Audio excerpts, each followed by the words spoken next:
Hey, what is up YouTube? This is Redcard 200. So welcome to the channel. We got Trade Talk. We got episode number 5.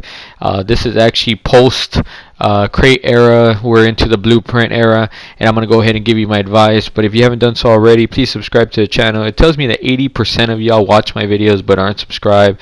I'm on my road to 1,000 subscribers. So if you do appreciate the video, make sure you give me a thumbs up and make sure you subscribe to the channel. It's very easy, and hit that notification bell. Very grateful for all the support. If you haven't entered into my giveaway, I'm giving away 2 storm watches. You could check it out in this video here. So if you haven't seen these type of videos, what I do is I give you trading advice. Obviously this is the blueprint era, and I haven't made a video based on the information that I've gathered. I have been doing a lot of trading, so these are some of the tips that I go ahead and give you during this blueprint era that we're going through. First thing we want to do is start off with the item shop. Okay, so the item shop, it's a bunch of crap though, obviously.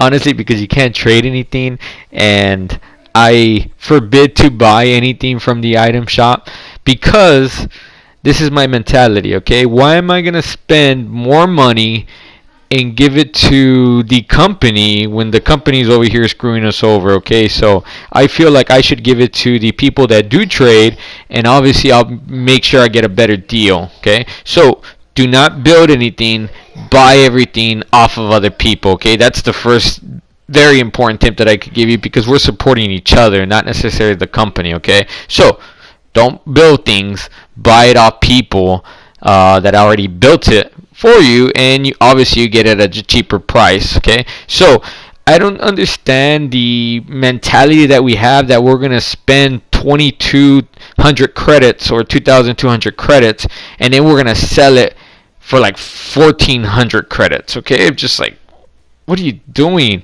It kind of shifted the whole market area in terms of people were basically getting losses on the stuff that they built, and they were okay with that. It's like, man, we could have kept it at that price and it would have been at that price. But hey, who am I to judge on people that lose things in terms of credits? It's up to them, honestly. But so that's the first thing. Okay, don't build things. Okay, second thing I want to talk about, the item store does shift certain things. Okay, and I'm talking about, for example, they have a titanium white Dominus at one time, and now they have a titanium white Fennec on there, and they have Dracos, and each item is worth about how much is it? 1,000 credits. Okay, so what happens when people want to purchase those? They want credits, so they're more eager because they have a certain amount of time to get credits at that time.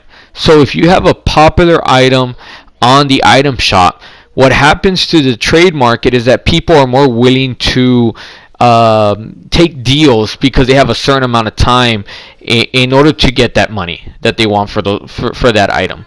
Okay, so what happens, it makes people desperate, and when they're desperate, they're more willing to make deals with you, and obviously you're the one that's going to take advantage of it. Okay, so that's the first thing. So anytime, like recently they had the Double Dragon Go Explosion. Obviously that's very expensive.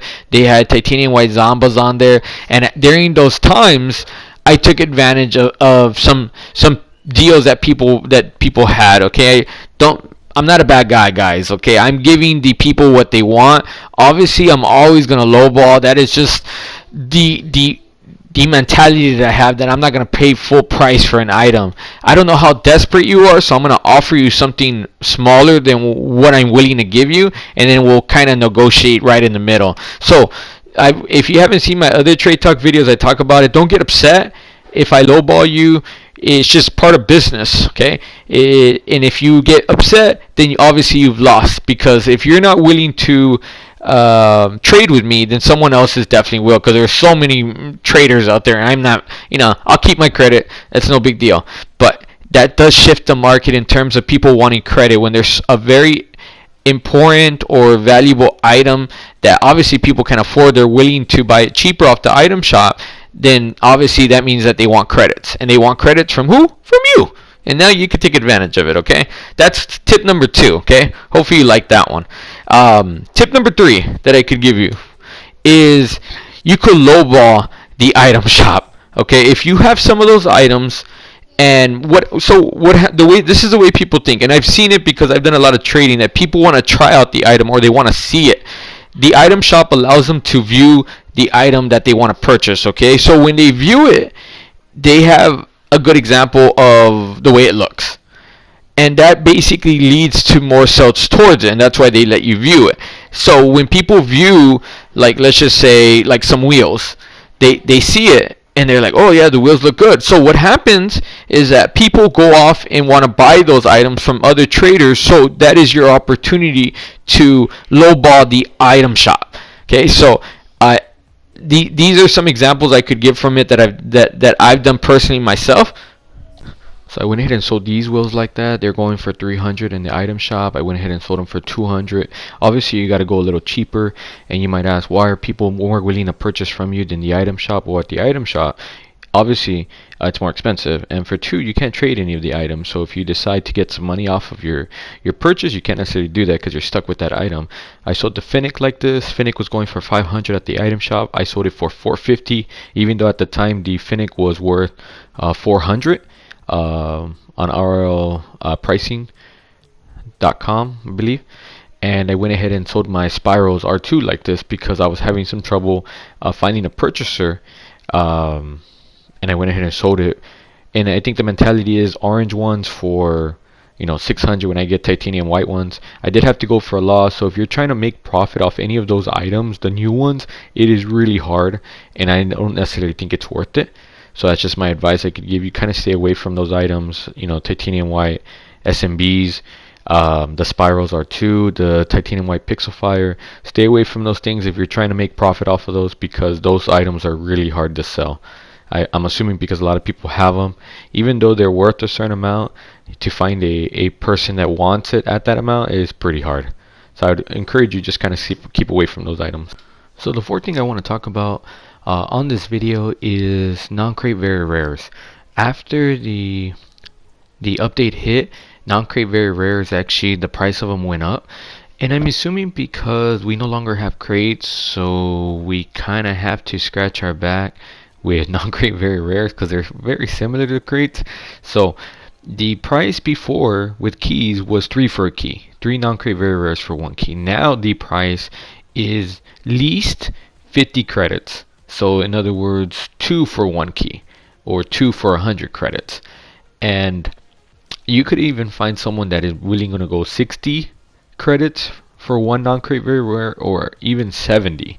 So that is a good thing.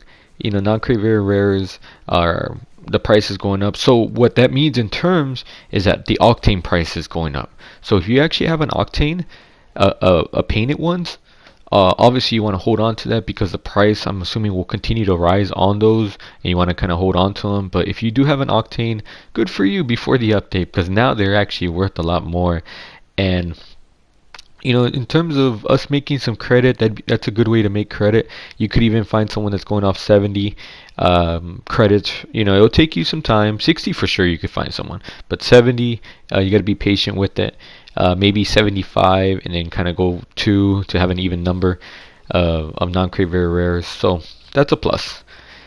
Some people, what they even do is they hoard 24 non-crate very rares. They obviously make, they buy them for 50 credits, and they go ahead and sell them for about 1,700 credits, 24 of them. They're making maybe about 500 credits off of that. So it's just some advice I could go and give you if you like to start that business where you buy credits. You're basically doing all the work for people that do have credits. It's kind of, hopefully you understand what I mean. Alright guys, so the last thing I want to talk about in this video are the Rocket Pass wheels. Every Rocket Pass has special wheels that everybody does like, and obviously once the Rocket Pass is over, there's no longer a way for you to get the wheels unless through trading. I believe these are the wheels that people are going to want because I do like them. I see a lot of people trying to sell them at a high price already. That's because Rocket Pass is still available, which means these wheels are still available. Imagine when they're no longer available. Then at that point the price of them are going to rise. People due to the fact that they have Rocket Pass, they have the item, they try to make credits off of it. So some people are willing to sell these Yankee special edition wheels at a cheap price. And in order to be a good trader, you got to invest in things. Okay, so I encourage you to purchase them now that you can get them cheap, because everybody has them and nobody thinks they want them. And that way, once the Rocket Pass is over, you're making a good investment, and obviously you'll make that profit back. If you decide to sell them at a later time, um, that's totally up to you. I have made some money by doing things like that, and I believe these are the wheels that people are going to want after the Rocket Pass is over. So hopefully you take my advice. I have hoarded some of these wheels already, and I've been purchasing them at 30 credits each, max 40.